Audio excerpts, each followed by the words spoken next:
안녕하세요, 한영민입니다. 오늘은 바이와 until 얘기를 해보겠습니다. 왜 바이하고 until을 같이 묶었는지 아실 겁니다.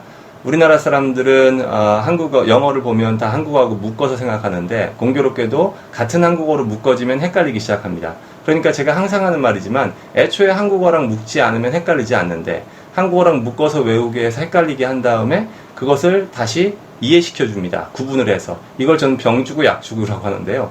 애초에 단어를 접할 때 한국어랑 묶을 것이 아니라 그 단어가 정말 어떤 의미를 가지고 있는지 같이 아는 것이 그래서 두 번 일하지 않는 경우입니다. 근데 어쨌건 간에 우리는 어렸을 때부터 바이하고 until을 뭐라고 외웠나요? 까지라고 외웠죠? 그래서 둘 다 까지니까 어떤 때 until을 쓸지 어떨 때 바이를 쓸지를 모르고 마구잡이로 쓰게 됩니다.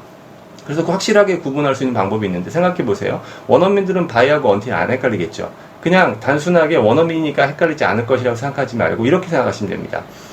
바이하고 until은 다른 단어인데 그 사람들에게는 까지라고 하는 한국말이 없잖아요, 머릿속에. 그냥 바이하고 until은 전혀 별개의 단어입니다. 그러니까 한국 사람들이 왜 바이하고 until을 헷갈리는지 이해할 수가 없어요. 그래서 영어 원어민에게 바이하고 until을 구분해달라고 다음에 한번 해보세요, 기회가 되면. 그분들은 좀 황당해 할 겁니다. 왜 바이하고 until을 구분하지? 우리가 헷갈리는 이유를 몰라요. 우리가 헷갈리는 이유는 까지라고 외웠기 때문입니다.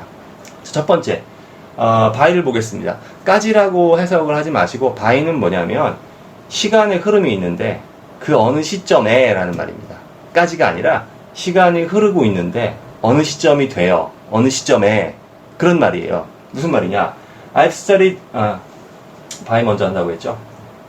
The Korean government grew to 40 million by 1985. 그러면 한국 인구가 1985년에 5년까지 4천만 불로 늘었다. 4천만 불이란다. 4천만 명으로 늘었다라고 했는데요.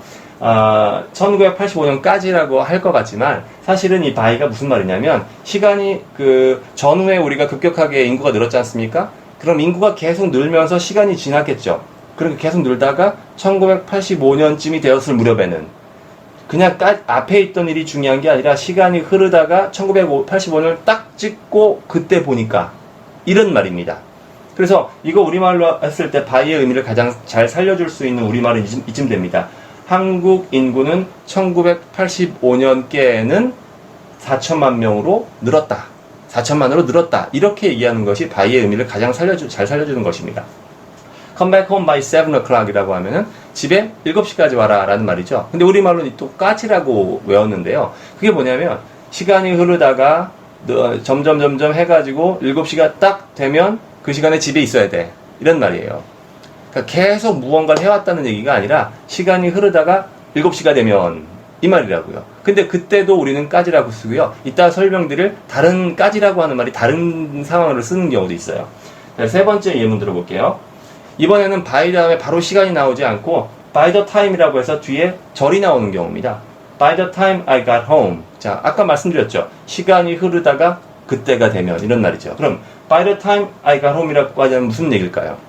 내가 집에 도착했을 때쯤에는 시간이 흐르다가 전철 타고 걸어가고 해서 한 시간이 걸렸어요. 그런데 시간이 흐르다가 내가 집에 도착했을 때쯤 보니까 Mom had already been gone. 엄마가 이미 가고 없었어요. 그 시점을 기준으로 보니까. 이해되시죠? 다음 예문 보겠습니다. You've got to get this report done by tomorrow morning 했습니다. 그러면 get this report done이라고 하면 이 리포트 끝내는 걸 얘기합니다. 그러면 by tomorrow morning은 무슨 말일까요?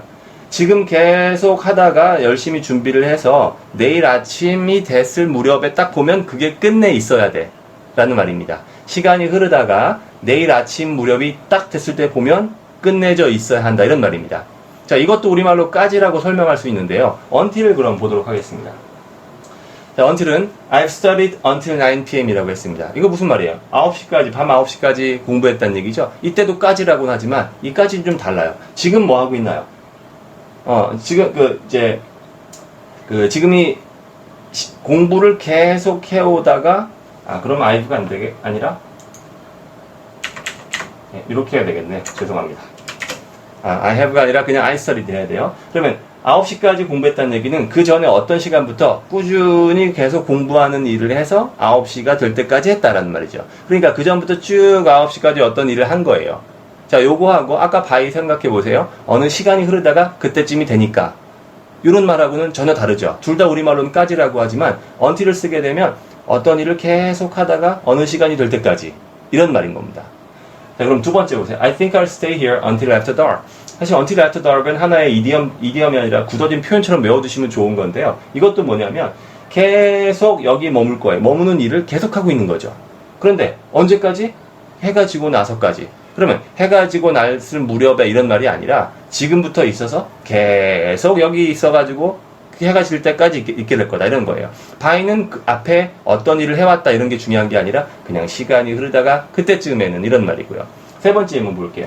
You've got to work for us until 2021.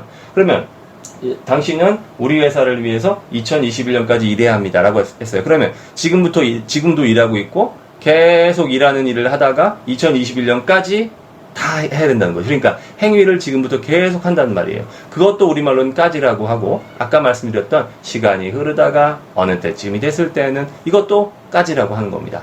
그래서 의미를 정확히 알 수만 있다면 by하고 until이 헷갈리지 않는데 앞으로도 항상 여러분께 제가 조언드리고 싶은 것은 한국어하고 묶으려고 하지 말고 이 단어가 진짜 무슨 뜻인지 그걸 아시길 바랍니다. 그렇게 하지 않으면 결국에는 나중에 단어들을 다시 해야 되는 경우가 너무 많습니다. 제가 영작 첨삭도 많이 하는데요. 영작 첨삭할 때 많은 한국 학생들이 쓰는 단어들이 역시 1:1 대응으로 한국어랑 묶었기 때문에 어색한 단어들을 여기저기 막 쓰고 있는 걸 봅니다. 이해를 못하고 그냥 한국어랑 묶었기 때문에 그렇습니다. 자, 오늘은 by하고 until 설명드렸습니다. 오늘은 여기까지 하겠습니다.